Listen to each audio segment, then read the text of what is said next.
आज national commission of women की सभानेत्री श्रीमती रेखा शर्मा पहुंची है कलकत्ता, संदेश खाली की ओर रवाना हो रही है। उनको भी जानना यह जरूरी है कि पश्चिम बंगाल की सरकार ने कदम उठाए हैं।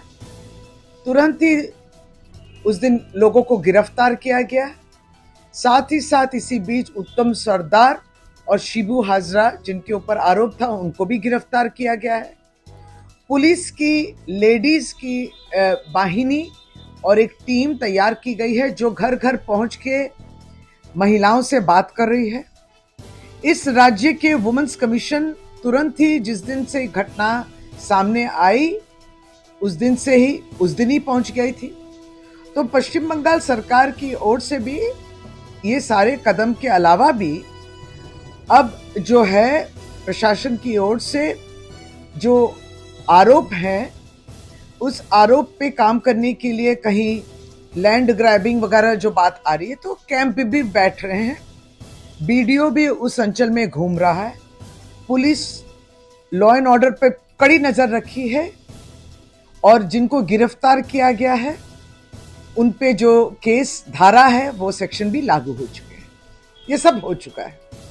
केवल हम लोग सब पूछना चाहते हैं कि महिला कमीशन की तरफ से रेखा शर्मा जी से कि आप थोड़ा ध्यान रखें कि बंगाल में उत्तर दिनाजपुर में बीएसएफ की गाफिलती के वजह से और गैर जिम्मेदारी के वजह से 4 बच्चे मारे गए।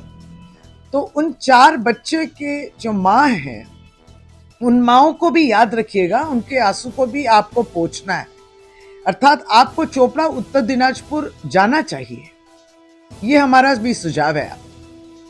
ऐसा तो नहीं हो सकता कि मध्य प्रदेश में 34 साल की एक पेट से थी, वो पेट में बच्चा था एक औरत, और उस पे सामूहिक बलात्कार हुआ और उसको जलाने की ये कोशिश, अब वो लड़ रही है अपनी जिंदगी, अपने प्राणों के लिए। ऐसा क्यों है कि मध्य प्रदेश में नेशनल वुमेन कमीशन या आप नहीं पहुंचे? ऐसा क्यों है कि उसके दर्द को आप महसूस नहीं कर पा रहे हैं?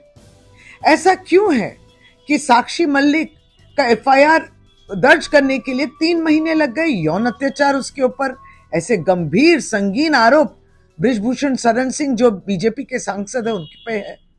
ऐसा क्यों है कि एनसीडब्ल्यू तुरंत ही जब मणिपुर में जो महिलाएं ने कंप्लेंट किया, आप तक खबर आई थी लेकिन आप नहीं पहुंचे मणिपुर, आपके सदस्य नहीं पहुंचे मणिपुर जब उनको नंगा घुमाया गया। ऐसा क्यों है कि अर्जेंटली आप मणिपुर जहां डबल इंजन सरकार है वहां क्यों नहीं गए? क्यों पूछताछ नहीं किए हैं? और आप जिस जगह आप आए हैं कलकत्ता पश्चिम बंगाल, जो राजनीतिक पार्टी बीजेपी है, बीजेपी ने मां शारदा को भी नहीं छोड़ा। मां शारदा हमारे लिए देवी हैं, हम पूजते हैं उनको। और ऐसा क्यों है कि बीजेपी ने उनको अपमान किया है, उनका कार्टून बनाया है, कैरिकेचर की है? और तब महिला कमीशन, राष्ट्र स्तर पे जो महिला कमीशन है, इन बातों को क्यों नजरअंदाज करते हैं? क्यों आप ये अपमान के विरुद्ध नहीं खड़े होते हैं? आपसे ये सवाल करते हैं हम लोग और हम लोग प्रतीक्षा कर रहे हैं कि आप जवाब देंगे।